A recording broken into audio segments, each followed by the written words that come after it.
Dari suatu hari Paman Prapto mendapati Pak Tarjo terlihat memaksakan diri untuk bekerja. Padahal saat itu kondisi tubuhnya sedang tidak sehat karena malam sebelumnya Pak Tarjo sempat mengalami demam. Assalamualaikum warahmatullahi wabarakatuh. Halo Elin Story Lovers, apa kabar kalian semua? Semoga selalu dalam keadaan sehat, dimudahkan segala urusannya dan dilancarkan rezekinya, serta dijauhkan dari segala musibah, bencana, dan mara bahaya yang ada di dunia ini. Sebelum kita lanjut ke dalam story, jangan lupa subscribe, like, komen, dan share. Dan aktifkan tombol loncengnya agar kalian tidak ketinggalan dengan story-story yang terbaru. Open Diary.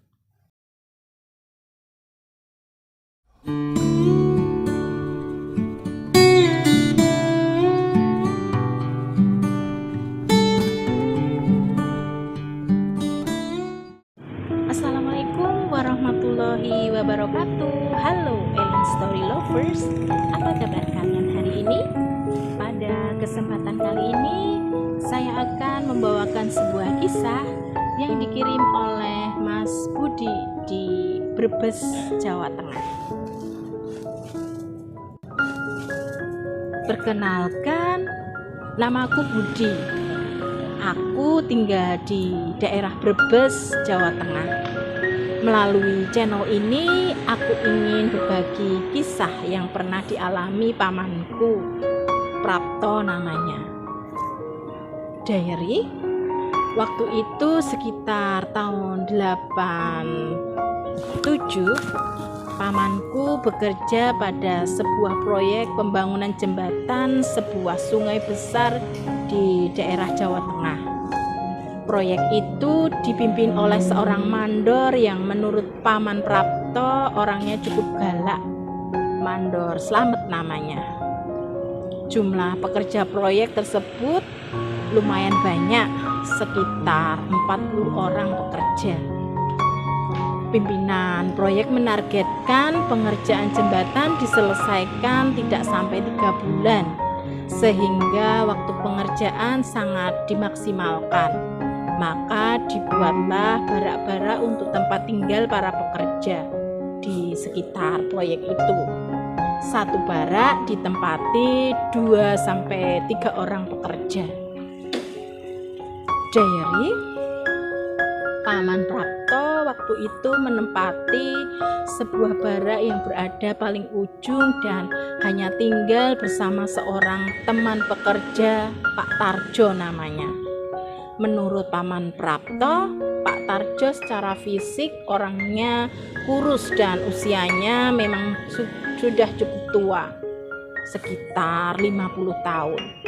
Dan mungkin pekerja paling tua di antara semua pekerja proyek yang rata-rata berusia antara 25 hingga 40-an tahun.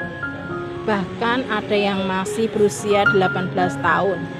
Pak Tarjo ikut proyek karena desakan kebutuhan ekonomi keluarganya.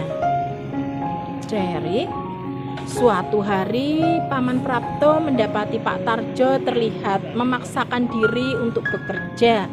Padahal saat itu kondisi tubuhnya sedang tidak sehat karena malam sebelumnya Pak Tarjo sempat mengalami demam.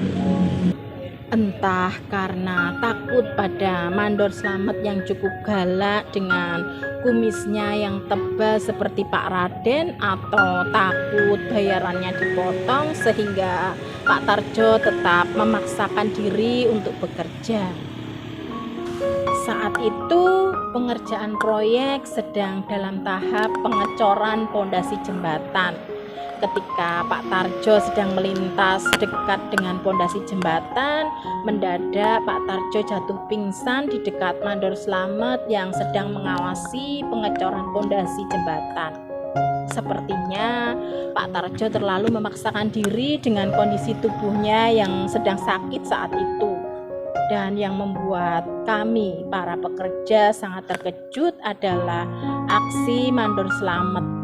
Bukannya menolong Pak Tarjo, justru mendorong tubuh Pak Tarjo ke arah pondasi jembatan. Dan seketika tubuh Pak Tarjo jatuh persis di tengah pondasi jembatan. Dan Mandor Slamet tidak memerintahkan operator konslet PAM alat berat penuang cor untuk menghentikan pengecoran. Justru membiarkan tubuh Pak Tarjo tertimbun cor. Para pekerja yang melihat hal itu pun riuh melihat tubuh Pak Tarjo yang tertimbun cor di pondasi jembatan. Sudah, tidak usah diributkan. Semua sudah terjadi. Kecelakaan dalam proyek itu hal yang biasa. Teriak Mandor Slamet menenangkan suara riuh para pekerja. Diary, akhirnya proyek pun dilanjutkan. Semua pekerja kembali beraktivitas sesuai bagiannya masing-masing. Dan jembatan itu pun selesai dalam waktu hampir 3 bulan sesuai target pimpinan proyek. Menurut Paman Prapto, setelah jembatan selesai beredar desas-desus bahwa Pak Tarjo memang ditargetkan oleh Mandor Slamet untuk dijadikan tumbal agar jembatan itu kuat. Dan ada juga cerita dari beberapa orang yang melintasi jembatan itu di waktu petang sering mendengar suara tangisan orang. Dan dari suaranya seperti suara tangisan seorang laki-laki tua. Itulah sepenggal pengalaman Paman Prapto yang pernah diceritakan padaku, dan semenjak kejadian itu Paman Prapto sudah tidak mau lagi bekerja di proyek. Beliau memilih hidup sebagai petani di desa hingga saat ini. Demikian sebuah kisah yang dikirim oleh Mas Budi di Brebes, Jawa Tengah. Terima kasih Mas Budi yang sudah berkenan membagikan kisahnya di Elin Story.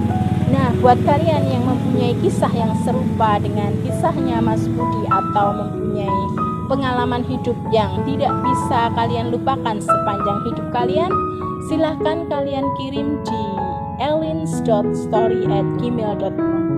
Terima kasih. Wassalamualaikum warahmatullahi wabarakatuh.